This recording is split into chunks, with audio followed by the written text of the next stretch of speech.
شروع اللہ کے ببرکت نام سے جو نہایت رحم کرنے والا ہے۔ جب میاں اور بیوی ہم بستری کرتے ہیں تو ان کو سکون اور خوشی محسوس ہوتی ہے۔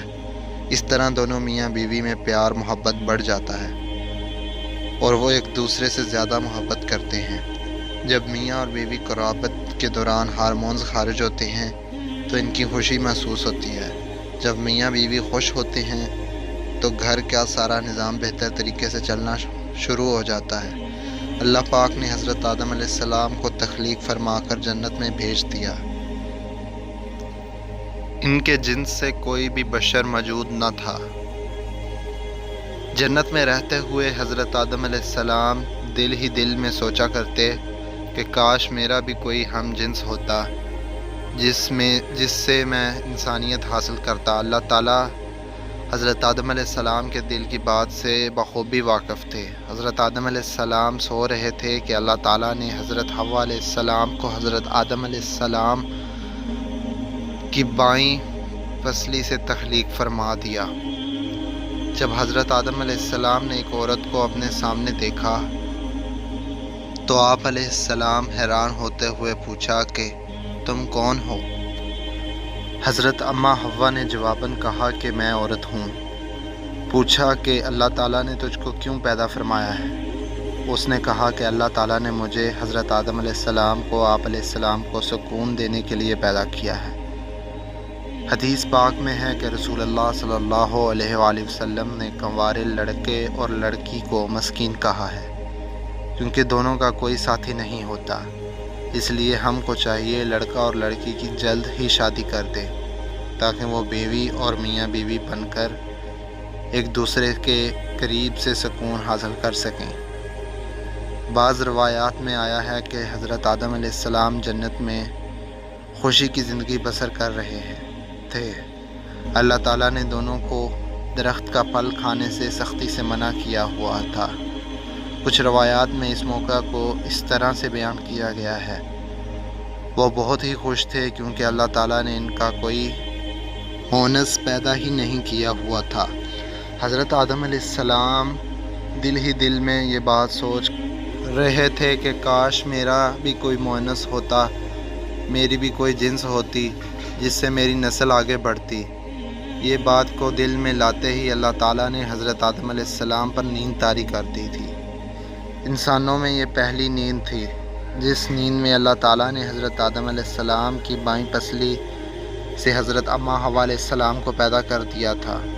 چنانچہ جب حضرت آدم علیہ السلام بیدار ہوئے تو اپنی بائیں طرف آپ علیہ السلام نے ایک ایسی عورت کو دیکھا جو بہت ہی حسین و جمیل تھی، جس کی شکل حضرت آدم علیہ السلام سے بہت ہی ملتی جلتی تھی۔ جب آپ علیہ السلام نے عورت کو دیکھا تو آپ علیہ السلام سب کچھ جان چکے تھے کہ اللہ تعالیٰ نے عورت کو کس لیے پیدا کیا ہے۔ ایک فرشتہ اللہ تعالیٰ کے حکم سے حضرت آدم علیہ السلام کے پاس آیا۔ اس نے آپ علیہ السلام کو حضرت آدم علیہ السلام سے دریافت کیا اور یہ جو چیز آپ کھڑی ہے یہ کون ہے؟ حضرت آدم علیہ السلام نے جواب دیا کہ یہ عورت ہے، اس کا نام حوا ہے۔ فرشتے نے حضرت آدم علیہ السلام سے پوچھا کہ اس کا نام حوا کیوں ہے؟ آپ علیہ السلام نے فرمایا کہ اس کا نام حوا اس لیے ہے کہ اس کو میری پسلی سے پیدا کیا گیا ہے، جس کی وجہ سے اس کا نام حوا ہے۔ حضرت ابراہیم نخعلی روایت کرتے ہیں کہ جب اللہ تعالیٰ نے حضرت آدم علیہ السلام کو پیدا فرمایا تو اللہ تعالیٰ نے حضرت آدم علیہ السلام کی طرف ایک فرشتے کو بھیجا جس نے حضرت آدم علیہ السلام کو فرمایا کہ اللہ تعالیٰ کا حکم ہے کہ تم حضرت اماں حوا سے ہم بستری کرو۔ اللہ تعالیٰ کے حکم پر آپ علیہ السلام نے حضرت حوا علیہ السلام سے ہم بستری کی۔ جب حضرت آدم علیہ السلام حوا علیہ السلام سے ہم بستری کر کے فارغ ہوئے تو حضرت اماں حوا نے کہا کہ اے آدم، یہ تو بہت ہی اچھی چیز ہے۔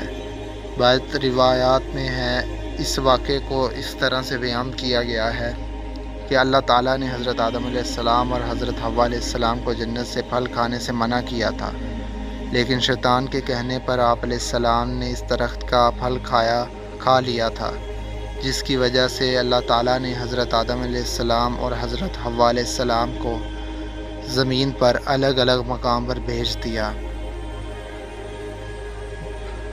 کافی مدت تک حضرت آدم علیہ السلام اور حضرت حوا علیہ السلام ایک دوسرے سے جدا زندگی بسر کرتے رہے۔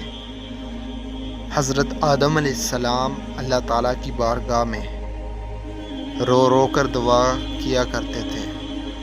پھر ایک دن حضرت آدم علیہ السلام کو توبہ قبول ہوئی اور حضرت جبرائیل علیہ السلام حضرت آدم علیہ السلام کے پاس حاضر ہوئے۔ حضرت جبرائیل علیہ السلام کہنے لگے کہ اللہ نے آپ کی دعا قبول فرما لی ہے۔ فرشتہ آپ کو مکہ لے گیا اور بتایا کہ اللہ کا حکم ہے کہ یہاں کعبے کی بنیاد رکھیں۔ چنانچہ حضرت آدم علیہ السلام نے کعبے کی بنیاد رکھی اور پھر حجر اسود بھی نصب کیا،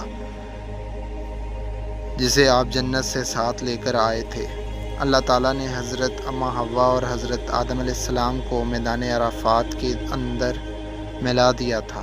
چنانچہ وقت کے ساتھ ساتھ ان دونوں میں کافی تبدیلیاں آ چکی تھیں، اس لیے ان دونوں ایک دوسرے کو پہچاننے سے قاصر رہے۔ حضرت جبرائیل علیہ السلام نے ان دونوں کو آپس میں پہچان کروائی۔ اس کے بعد حضرت آدم علیہ السلام اور حضرت حوا علیہ السلام ایک دوسرے کے ساتھ اکٹھے زندگی بسر کرنے لگے۔ جنت میں حضرت آدم علیہ السلام اور حضرت اماں حوا علیہ السلام الگ الگ سویا کرتے تھے۔ چنانچہ ایک بار حضرت جبرائیل امین اللہ تعالیٰ کے حکم سے ان دونوں کے پاس آ کر کہنے لگے کہ اللہ تعالیٰ کا حکم ہے کہ آپ دونوں ایک دوسرے سے جمع کرو۔